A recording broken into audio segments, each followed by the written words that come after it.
This article is the research carried out by my students, and their name are as follows: Kati Sneath, Spencer Ames, Joseph Loftus, Nuha Sabek, and Tauheed Khan Muhammad, myself.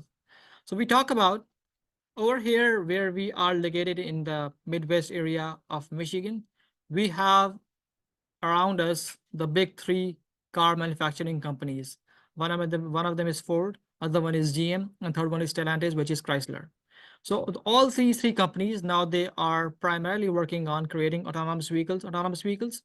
And while we are working on that, many of the researchers are trying to find out ways how we can make our car more secure. We know that Tesla is the reality now. People are using Tesla. There are a lot of other companies in the market which are working on this area. So this topic which I'm going to talk about is called advancement and hurdles in the evolution of autonomous wireless interfaces and technical exploration. Moving on, I can talk about the agenda. So agenda is, for example, we can talk about over here is what are wireless interfaces. First thing first.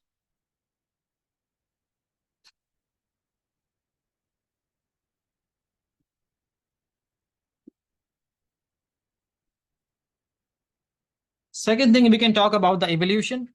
The third thing, we can talk about components of automotive wireless interfaces. Then we can talk about security risk. Then the front of the vehicle interface and the conclusion. Now, first, let's talk about what are the wireless interfaces. You can talk about right now our cars. They 2016 onwards, for example, GMC Acadia and the one which is after that, they could be opened through an app. So if somebody can download the app from a provider, from a car manufacturer, they can unlock cars and do a lot of functions from their car.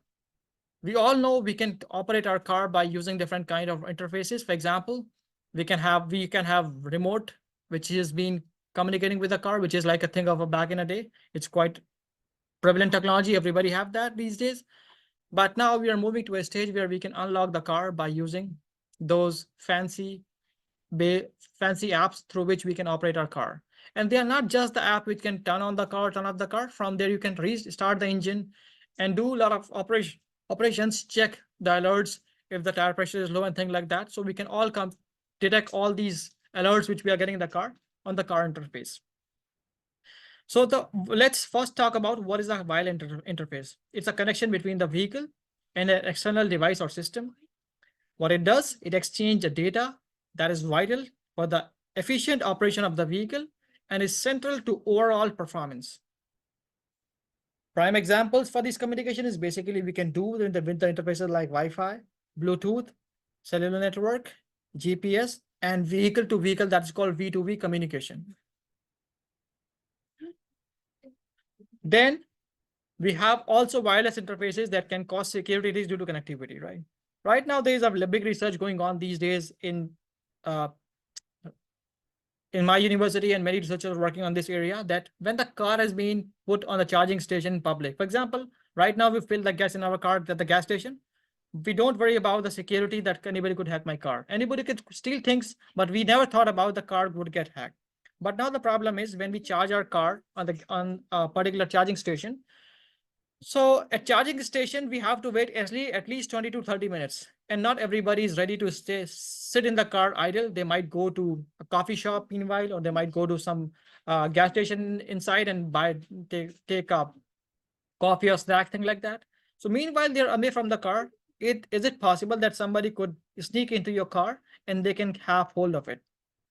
There's a device called Flipper Zero, which is like I would say, $200 based device, which basically copy all credit card. It can copy the signal of your remotes, that the frequency that on which our remotes are operating.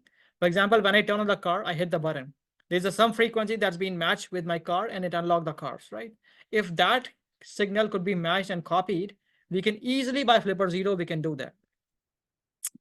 So the other primary examples of these are basically we can talk about saying that the newer model of Tesla, they are only be operated by using the app. If you have the app, so then you can operate the car.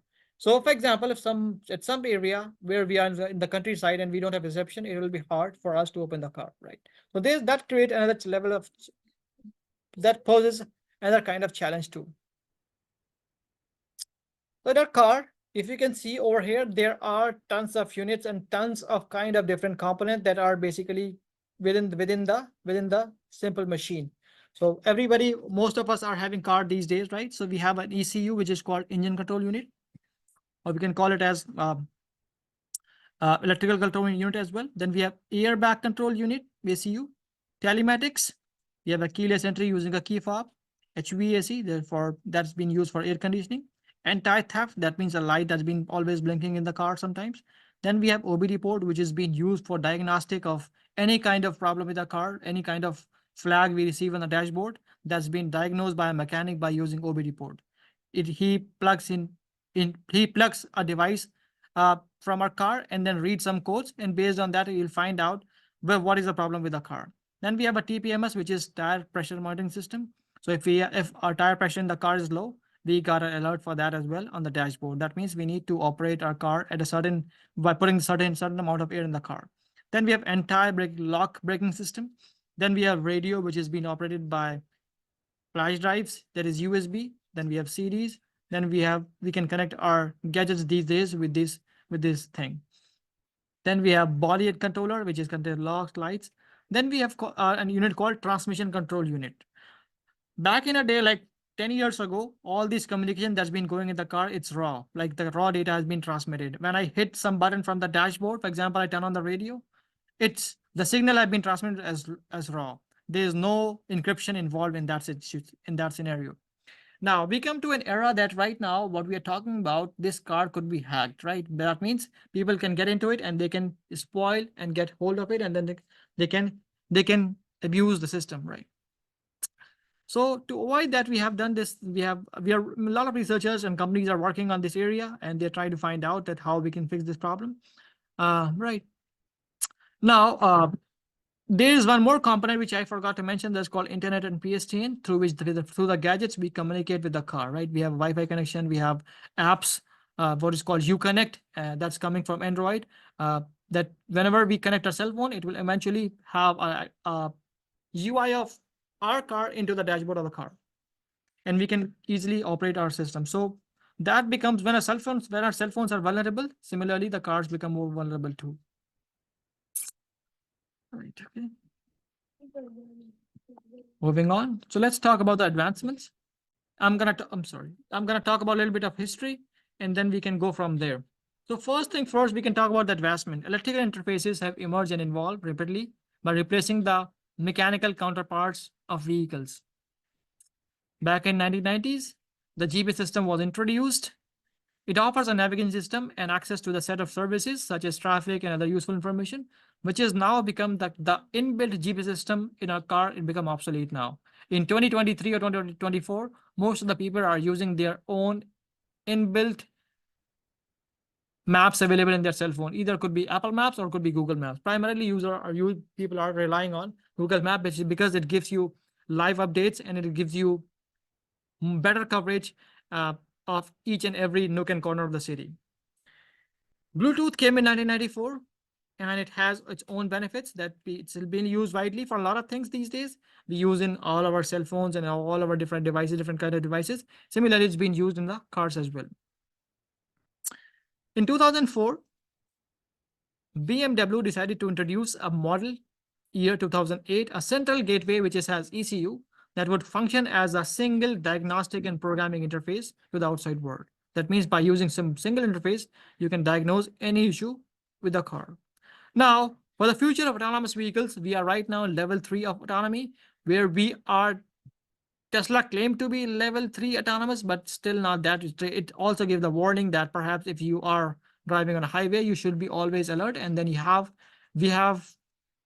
they claim to be a level 3 autonomous car.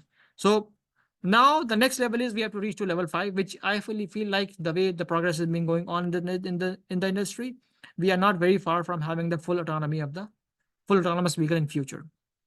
Now let's talk about the hurdles. New tools and methods were necessary to handle the development of more complex functionalities. Manufacturer had to come up with sensors that could communicate with the GPS system, that is global positioning system. With the development of Bluetooth, bring one or more vulnerabilities and threat from attackers. Bluetooth is again vulnerable. Anybody could connect to it and then inject the code, malicious code, inject a malicious software, and similarly they can put anything. There are these days hack 5 cables which are available in the market. It look like actual charger of a cell phone. The way we charge our cell phone by using by different USB Type C cable. These are similar to that. It looks pretty real. And if anybody use that kind of cable to communicate, what this cable would does, it can inject a malicious code in your cell phone. It can also inject a malicious code to your car, and also it can inject a malicious software to your car. Ensuring deployments are done over a secure platform to avoid attacks to the electrical control unit. It's been expected that the consumers perform all software updates, but it's not the case always. What they would like to have is we want to update the software, but many people are not very comfortable. It's like a pain in the ass. So people do not want to update the software all the time, and sometimes company charge money for that. So that's too much. When somebody have already paid for the car, why they didn't need to pay the money always to update the software? And they say that you have to pay $200, $300 to upgrade those, have the latest version. The reason why CAN is still being used is mainly due to its cost effectiveness, and it is an affordable option for manufacturer to establish communication between different vehicle systems. The other reason which I would think is CAN would have been used so much in the car, it's not easy to get rid of. It's like a gold standard. So the way we could not get rid of gold, perhaps gold standard, things have been still defined in as a standard in gold. Similarly, CAN would have been used from the last 20-30 years a lot in the car. It's not that easy that everybody should get away from it and then try to have tried in an advanced technology that could be more secure. And the communication that's been going on within the unit different components of the car, we can say that they are, yes, they are basically encrypted, and they can transmit the data. Moving on,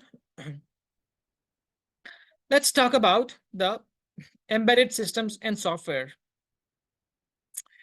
So one is thing called CAN bus, which I was talking earlier. It's called controller area network, and the protocol that can be used to gain access to vehicle's electrical control unit. Now, what is electrical control unit? It's responsible for proper functioning of a vehicle, and therefore it is the responsibility of the developers, the car developers, the manufacturer, to ensure that the deployment of these units is secure and free from vulnerabilities. If there is at least one vulnerability, that could be problematic.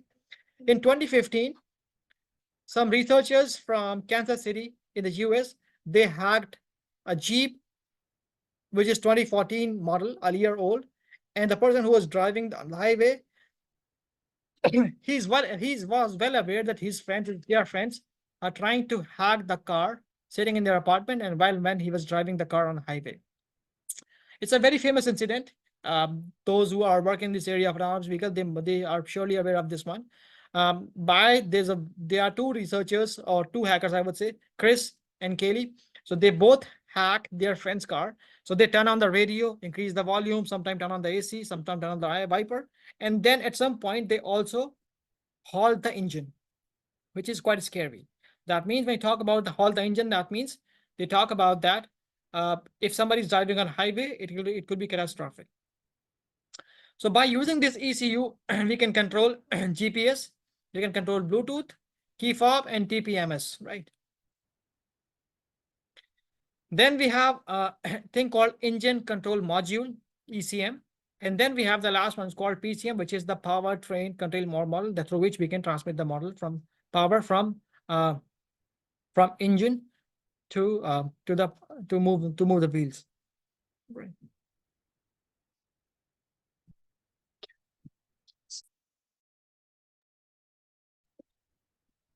Now let's talk about the embedded system in automotive, right? So there's an embedded systems. There are all different kinds. First of all, we have this called airbag system. Then we have navigation, cruise control, which is pretty common, automatic parking system, TPMS, which is TPMS. Sometimes we got the warning on dashback. Dashboard, if our tire pressure is low, we have internet access. Anti-lock braking system, right? So these are some of the component that we can use in the use in a use in the car. So one of them is called collision sensor, and then we have telematics, and then climate control. These are all form of embedded systems in a car. So we have read several articles and find out what have been done in the past and how with this technology would be compromised. So there are multiple ways, as I mentioned, that one of them is Bluetooth. Then we have cellular network. Then somebody could hack through key fob, satellite radio, reverse camera. We can perform black box, visual sensors, radars, lidars, sonars, TPMS system, etc. So these are all the system that a car could include, and they have all their own attack vectors which could be compromised and gain access to, and then used for malicious purpose. Now let's talk about the security risk. Back in the day, vehicle are vehicle. Now they are not vehicle anymore. They are basically computers, and they can send and receive data, same as the concept of the computer. And the system and software would need to be updated regularly to keep up with the latest threats.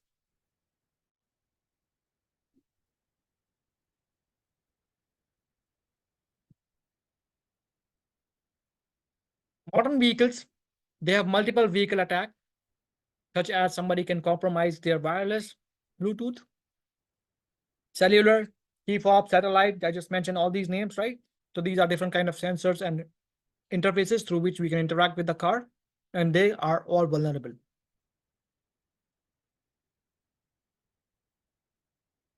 Attack on these sensors, they could be catastrophic sometimes. We could not take it lightly. If anything would be compromised, it can lead to very a person have to lose his life if these some of the sensors would have get compromised. CAN bus, through the CAN bus, we can connect to a Bluetooth, and attacking a CAN bus is very easy.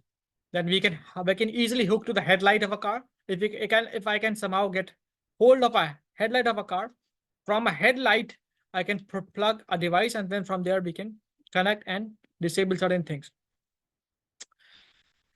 Finding a way to get into a CAN bus and knowing that protocol are in place and will give attacker a leg up, and knowing that what codes are represented and certain components in the vehicle interface. The example that I just mentioned about 2015 Jeep Grand Cherokee got hijacked 2015 is basically an example, prima facie example of this one. From 2015 onwards, we are right now came like all the way to right now. We passed 9 years. The car companies have find out different vulnerabilities. They fix that up, and so everybody's trying to make their communication, their devices more secure. Now, let's talk about the future of the wireless vehicle interfaces.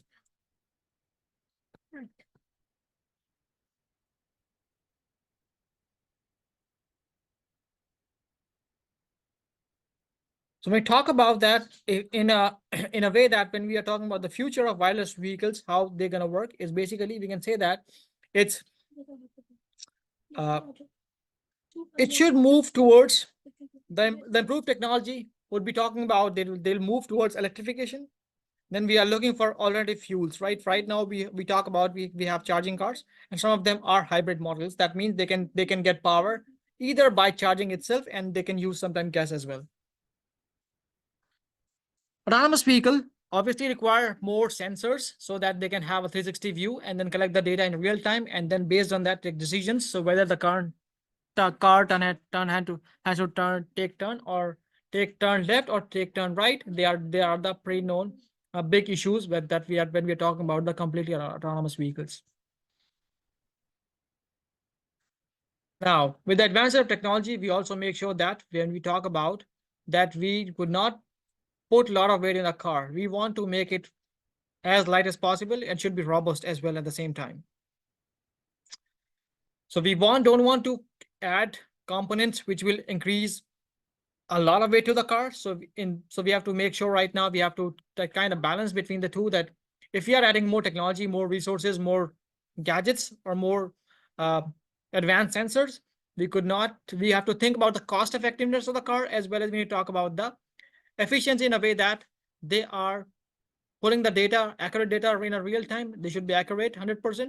And also, it should not add weight to the car. Then we also have talk about then how we can make sure improved ideas. That means intrusion detection system should be very, very accurate. Like the example I mentioned earlier, if somebody get into my car, that could be problematic. So I need to find out a way how can I avoid that. Now, to implement this, we need to have standards, and standards have not been there yet. Companies have been working a lot these days, but we have not the complete standards defined. So, well, let's talk about Ford. Let's talk about GM. So they have been working on those standards. What is the protocol for V2V, that is vehicle to vehicle communication? Then V2G, vehicle to grid communication. Then there are protocols for V2H communication. That means when I'm charging my car at my house. To improve safety, we have to add more devices, more gadgets to it to make it more accurate, more safer, more secure. But on the contrary, when we add more devices, they are again vulnerable too, and they could be compromised. So then we have like make sure that how we can make sure that these are basically when we are adding certain new technology that might again open a can of worms for us. For example, FlexRay is a multimedia protocol that is faster but is more expensive. So that means now we have to find out that how we can make sure that it will not increase the car. We have to compete with the market as well. Convenience now and in the future. Remember the convenience features we currently have, like we have fob that we can turn on the car while sitting in our apartment or house. We can turn on in the winters, and then when we get there, the car will be easily warm, and we can go inside. We have Bluetooth through which we can connect our devices, and then we would able to have access to our resources when we are driving a car smoothly. Then we have satellite radio to listen to news channels, different music, a different kind of music if somebody loves that, and also known for route for we can use for GPS.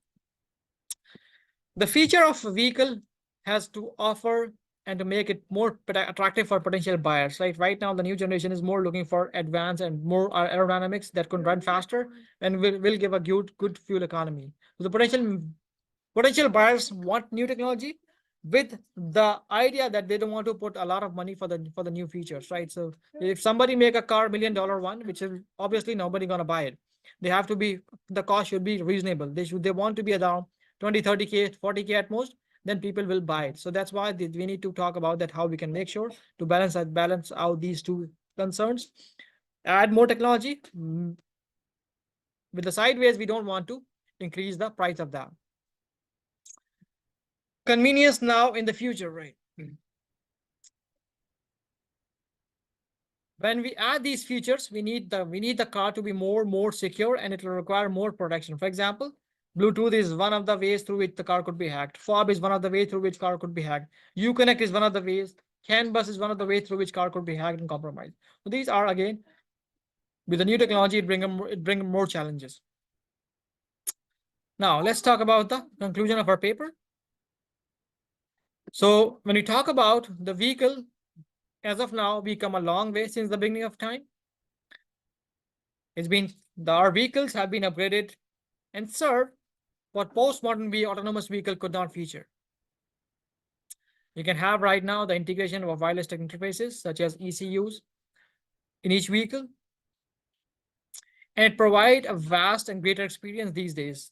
But having said that, when I talk about there are instances where it could be compromised, right? And we have seen some videos, some incidents that they could be created problem to the user. So in that scenario, we need to make a technology. We need to make our cyber attack that when we are using ECU, that means electrical control unit, and CAN bus we talk about. So all needs to be in a way that they are not should be have access to different components. One solution that been proposed in one of the articles called sandboxing. So the way we hypervise different operating system in our computer, for example, we have on a single Windows machine, we have multiple Linuxes that's been installed. We can use hypervisor software called VirtualBox or VMware, and we can create multiple version of that. Similarly, we can create sandboxing. That means separate each component so that they won't communicate within each other. So that means one of them compromise, it will not get access to the whole car. So that from one component, if that's been somebody exploited, then we have to make sure that we are not going to exploit our whole car, right? Hackers these days, they also use to sniff traffic during vehicle updates. They can track where the progress is, where the car is going, and how we can make sure that this, basically we can make sure we have to make sure that when we are talking about these stuff, that we are not necessarily concerned about just the standard still car to get hacked, but when the car is moving, that get hacked too. And somebody can track and stuff information, and based on that, they can sell the data where we go and where what we do. Then perhaps, and based on that, they can start advertising and sell it to on a black web, dark web. These days technology are gone a long way, and now I feel like in next 10 years I'm hoping that we have a completely autonomous vehicle that is level 5 so that it can run, but it require a lot of effort. We don't have infrastructure as of now. The infrastructure, then we have those infrastructure that would communicate with V2I, that means vehicle to infrastructure, that means connected with other cars, connected with poles and so on and so forth, right?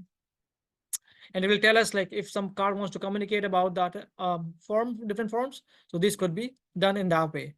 And also there's a possibility that we have while communicating with other cars, there could be a possibility that we might have a DOS attack, right? So somebody, a hacker would have injected a DOS attack, our whole bandwidth would get choked and we would not be able to exploit it further.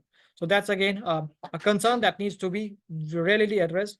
If there's a DDoS attack, we will not able to get the critical information, and then sometimes it will lead to very catastrophic results. I'm stopping over here. This is all my references for this article. We have done this research last semester, and this work would have been done by my students. And I'm thankful to them, all of them. They are Nuha, Joseph, Kati, and Spencer, and myself.